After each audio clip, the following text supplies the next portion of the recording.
JEE advance పరీక్షకు సంబంధించి మరిన్ని వివరాలు మా ప్రతినిధి శివరామకృష్ణ అందిస్తారు.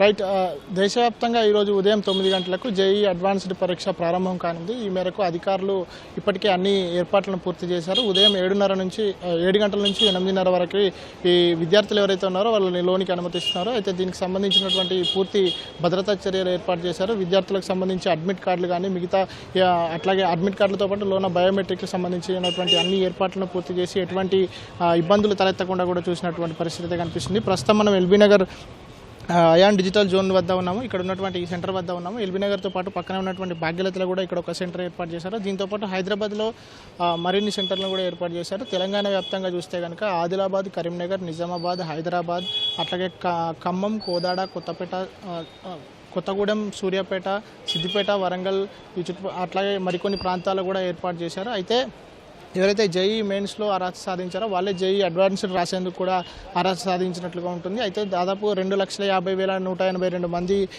అర్హత సాధించినప్పటికీ కూడా దాదాపు దేశవ్యాప్తంగా 1,85,000 మంది మాత్రమే జేఈఈ అడ్వాన్స్డ్కి అప్లై చేసుకున్నట్లుగా కూడా ఇప్పటికే అధికారులు స్పష్టం చేశారు.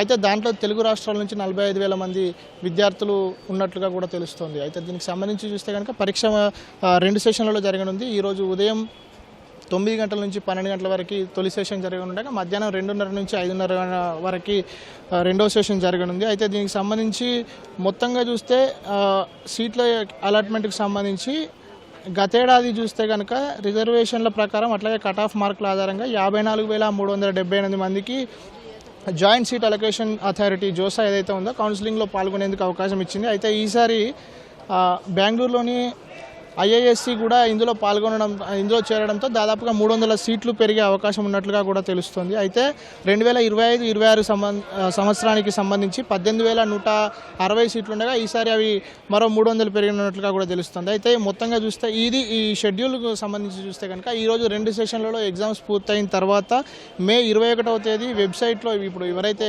విద్యార్థులు పరీక్షలు రాస్తున్నారో వాళ్ళకి సంబంధించినటువంటి వెబ్సైట్లో అభ్యర్థులు ఓఎంఆర్ పత్రాలు కూడా అందులో అప్లోడ్ చేస్తారు. అట్లాగే మే 25న ప్రాథమిక కీ విడుదల చేయనున్నారు. జూన్ 1వ తేదీన ఈ తుదికీతో పాటు ఫలితాలు విడుదల చేయనున్నారు. జూన్ 2కు సంబంధించి జూన్ 2వ